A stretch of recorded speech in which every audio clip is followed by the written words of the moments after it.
بسم اللہ الرحمن الرحیم ویورز کیسے ہیں؟ آج کے اس ویلاگ میں ہم بات کریں گے کہ سینٹ قومی اسمبلی کے بعد صدر نے جو ہے وہ آئینی ترامیم پر دستخط کر دیے اور باقاعدہ طور پر آفیشیل گزٹ میں وہ پرنٹ ہو چکا ہے اور قانون بن چکا ہے۔ آج ہم بات کریں گے کیا پاکستان کی جو اعلیٰ عدلیہ ہے ان کے ججز کی اپائنٹمنٹ کے حوالے سے کیا طریقہ کار چینج کیا گیا ہے، اور اس کے ساتھ ساتھ جو سپریم کورٹ کا جو چیف جسٹس آف پاکستان کو اپائنٹمنٹ کرنے کا کیا طریقہ کار ہے۔ ترامیم تو 22 کے قریب ہوئی ہیں، لیکن ابھی دو جو ترامیم ہیں اس کے حوالے سے ہم بات کریں گے۔ تو سب سے پہلے جو آئین کا آرٹیکل ہے 175A، اس میں ترامیم کی گئی ہیں۔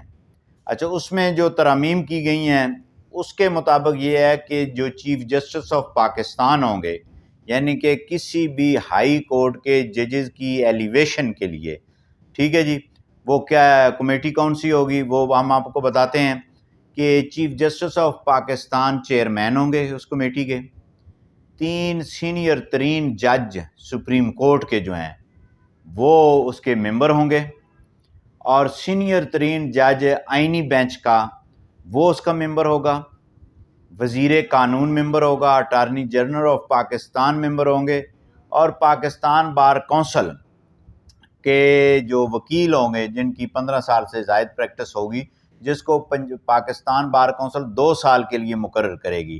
اچھا، یہ تو پروسیجر آلریڈی وہ پہلے سے تھا۔ اب اس میں جو مزید اضافہ کیا گیا ہے وہ یہ کیا گیا کہ 2 ممبران قومی اسمبلی سے ہوں گے، ٹھیک ہے جی، اور 2 ممبران جو ہے وہ قومی اسمبلی سے ہوں گے جس کو وزیر اعظم جو ہے وہ منتخب کرے گا، اور اسی طرح جو ہے وہ 2 جو ہے وہ اپوزیشن سے ہوں گے۔ اچھا، اس میں یہ طریقہ کار رکھا گیا ہے کہ حکومتی جو وزیر اعظم بینچز ہوں گے ان میں سے قومی اسمبلی کا 1، سینٹ کا 1، اور اسی طرح اپوزیشن کی طرف سے سینٹ کا 1 اور 1 قومی اسمبلی سے، یہ 4 ممبران اس کمیٹی کے ممبر ہوں گے، اور اس کے ساتھ ساتھ ایک عورت یا اقلیتی نشست جس کو سپیکر نیشنل اسمبلی 2 سال کے لیے مقرر کریں گے۔ اچھا، یہ ساری کمیٹی جو ہے نا، یہ کسی کی بھی ہائی کورٹ کے جج کی تعیناتی ایلیویشن کے حوالے سے یہ کمیٹی ہے، ٹھیک ہے جی۔ اس میں جو ہے آگے وہ سب کلاس 1 2 3 ہے۔ اچھا، اس میں یہ جو باتیں کی جا رہی ہیں کہ بڑی جناب یہ ہو گیا وہ ہو گیا، ہم نے اب کرنی ہے بات قانون کی، جو قانون پاس ہو چکا ہے۔ اچھا، اس میں کوئی کبات نہیں کہ یہ جو کمیٹی کے وہ ممبران وہ ہیں۔ اب جو تیسری جو ترمیم ہے، دوسری جو ہے وہ یہ ہے کہ چیف جسٹس آف پاکستان کی اپائنٹمنٹ جو ہوگی وہ کون کرے گا، اس کا کیا طریقہ کار ہے۔ پہلے یہ تھا کہ موسٹ سینئر۔ ویورز، آپ کو پتہ ہے کہ جب آرمی کی اپائنٹمنٹ ہوتی ہے آرمی چیف کی، تو جو وہاں پروسیجر ہے اس پروسیجر کو بھی پارلیمنٹ نے بنایا ہے۔ وہ یہ ہے کہ آپ نے 5 موسٹ سینئر جرنیلوں کے نام بھیجنے ہیں پرائم منسٹر آف پاکستان کے پاس۔ اس میں سے پرائم منسٹر کا یہ اختیار ہے کہ آپ نے جو ہے وہ ان میں سے ایک چوز کرنا ہے، اور اس کی سمری آپ نے صدر پاکستان کو بھیجنی ہے۔ وہ 47 سے یہی چل رہا ہے۔ یہ اپنی چوائس ہوتی ہے کہ 5ویں پہ کا کر دیں، تیسرے کا کر دیں، پہلے کا کر دیں، دوسرے کا۔ اسی طرح لاہور ہائی کورٹ کا جو پروسیجر ہے، جو کھوسہ کی ججمنٹ ہے، اس کے مطابق یہ تھا 3 سینئر ہائی کورٹ کے ججز کے نام بھیجیں گے، جس میں سے کسی ایک کو چیف جسٹس بنایا جائے گا۔ اب یہاں پہ کچھ دوستوں کو بڑی تکلیف ہوئی کہ جناب سپریم کورٹ کا چیف جسٹس، یعنی کہ یہ چیف تیرا ہے، یہ چیف میرا ہے، یہ چیف تیرا ہے، یہ چیف میرا ہے، اس سے باہر نکلو، ٹھیک ہے جی۔ اب 3 ججز کی جو ہے موسٹ سینئر جو ججز ہوں گے ان کی کمیٹی، ان کے نام جائیں گے پارلیمانی کمیٹی۔ اچھا، پارلیمانی کمیٹی کیا ہے ابھی میں آپ کو بتاتا ہوں۔ جو 175 ایک کانسٹیٹیوشن کا آرٹیکل ہے، اس کا جو سیکشن ہے 3 آگے سب کلاس جو ہے، اس کے مطابق یہ ہے کہ جو sitting chief justice of Pakistan ہوں گے وہ اپنے سے نیچے 3 موسٹ سینئر ججز کی لسٹ کمیٹی کے پاس جائے گی۔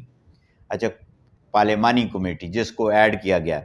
اچھا، جو پارلیمانی کمیٹی ہے نا جی، اس کو 175A سب سیکشن 3A اس میں جو ہے وہ کمیٹی بنانے کا طریقہ رکھا گیا کہ وہ پارلیمانی کمیٹی ہوگی جو 12 ممبران پر مشتمل ہوگی. اس میں جو ہے 8 قومی اسمبلی سے ہوں گے، 4 سینٹ سے ہوں گے. اچھا، اس میں سے 8 میں سے 4 حکومتی بینچز سے، 4 اپوزیشن سے قومی اسمبلی میں، 2 سینٹ سے حکومتی بینچز سے، 2 جو ہے وہ اپوزیشن سے. یہ ملا کے ہو جائیں گے 12. اچھا، جیسا کہ آپ کو معلوم ہے کہ رات گئے جو ہے وہ کمیٹی بنی گئی. اب رات گئے جو سینٹ سے 4 نام آئے ہیں اس نئے قانون کے تحت، اس میں جناب جو پی ٹی آئی کے سینیٹر علی ظفر ہیں، بہت ہی کمپیٹنٹ لائر ہیں، ٹھیک ہے. اس کے بعد دوسرا نام آیا جناب کامران مرتضیٰ جو وکیل ہیں، سپریم کورٹ بار کے صدر رہے ہیں. اور اس کے ساتھ جو ہے پیپلز پارٹی کے ایک فاروق ایچ نائک وزیر قانون رہ چکے ہیں، سینٹ کے چیئرمین رہ چکے ہیں، بہت مایہ ناز وکیل ہیں. اور اعظم نذیر تارڑ جو ہیں وہ اس کمیٹی کے ممبر ہو گئے PMLN کی طرف سے. یہ چاروں کے چارے میں یہ سمجھتا ہوں کہ یہ انتہائی کمپیٹنٹ آدمی ہیں، بلا تفریق اس کے کہ کس کی ایفیلیشن کیا ہے، بالکل آنے نا کمیٹی ہتھا بنائی گئی. اچھا، یہ 4 نام، اس میں JUI بھی ہے، PTI بھی ہے، PTI نے ایکسیپٹ کر لیا، اور ساتھ پیپلز پارٹی اور نون آ گئی. اب قومی اسمبلی میں 8 ممبران کی جو ہیں، ایک MQM کا ہے. اچھا، اس کے بعد 2 پیپلز پارٹی کے ہیں، اور 3 جو ہیں وہ اس کے ہیں کیا کہتے ہیں PMLN سے ہیں. اچھا، اس کے بعد جو ہے 2 نام جو ہیں وہ ایک سنی اتحاد کونسل احمد رضا اور چیئرمین PTI جو ہیں بیرسٹر گوہر، یہ ممبر ہیں، ٹھیک ہے. اب اور یہ بھی وکیل ہیں. اب خواجہ آصف ہیں، احسن اقبال ہے اور شائستہ پرویز ہیں، یہ ممبران ہیں.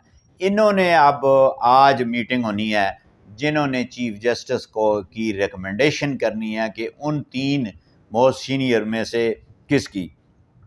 اچھا، اس کا جو طریقہ کار ہے، یہ تمام جو پروسیڈنگ ہوگی یہ سیکریٹریٹ کے اندر ہوگی. نمبر 1، ان کیمرہ ہوگی، اوپن نہیں ہوگی، ان کیمرہ سیشن ہوگا. اور ان کو نام کس نے بھیجنے ہیں؟ ان کو نام بھیجنے ہیں موجودہ چیف جسٹس آف پاکستان نے 3 موسٹ سینئر کے نام بھیجنے ہیں، ان میں سے وہ کسی ایک کو وہ کریں گے. اچھا، وہ کرنے کے بعد جناب کیا کریں گے کہ وہ نام پرائم منسٹر آف پاکستان کو بھیجیں گے، وہ آگے فارورڈ کر دیں گے صدر پاکستان کو، اور وہ نوٹیفیکیشن اس کا جاری کر دیں گے. یہ طریقہ کار ہے. اچھا، اس میں جو سب سے اہم بات ہے وہ یہ ہے کہ اس پارلیمانی کمیٹی کی جو 12 رکنی کمیٹی ہے، اس کو آئین کے article 175A sub section 3D کے مطابق اس کے خلاف کوئی ایکشن نہیں ہو سکتا. یعنی کہ کوئی اس کمیٹی کو چیلنج نہیں کیا جا سکتا کسی عدالت میں کہ بھئی یہ کمیٹی کو چینج کریں یا کمیٹی غلط بنی ہے پروسیجر کو. ٹھیک ہو گیا.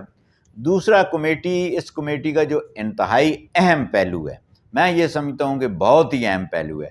جس طرح ویورز آپ نے دیکھا کہ 2/3 اکثریت سے آپ نے آئین میں ترامیم کرنی ہے، یعنی کہ قومی اسمبلی میں آپ کو چاہیے 224 ممبران، بڑی مشکل سے ہوتے ہیں وہ ترامیم ہوئی، اور سینٹ میں جو ہے 2/3 اکثریت ہے. اور یہ جو 12 رکنی کمیٹی ہے نا، اس میں یہ نہیں ہے کہ آپ نے جو ہے وہ 6 بندے ملا لیں، 7 ملا لیں، ٹھیک ہے. یہاں پہ بھی پرنسپلی 2/3 اکثریت کہا گیا ہے، اس کے فیصلے سے چیف جسٹس اپوائنٹ ہوں گے. یعنی کہ 12 میں سے کم از کم 8 ممبران ایک طرف ہوں گے تو چیف جسٹس کی جو ریکمینڈ کیا جائے گا وہ چیف جسٹس بنے گا. اور میں یہ سمجھتا ہوں بہت اہم بات ہے. یہ بھی ایک آئینی پروسیجر بنا دیا گیا کہ نصف نہیں، سادہ اکثریت نہیں، نصف نہیں، ان کا 2/3 اکثریت سے. اور میں یہ سمجھتا ہوں بہت اچھا اقدام ہے. آپ سے اجازت چاہیں گے، نیکسٹ ویڈیو میں ہم آپ سے دوبارہ ملتے ہیں. اللہ حافظ.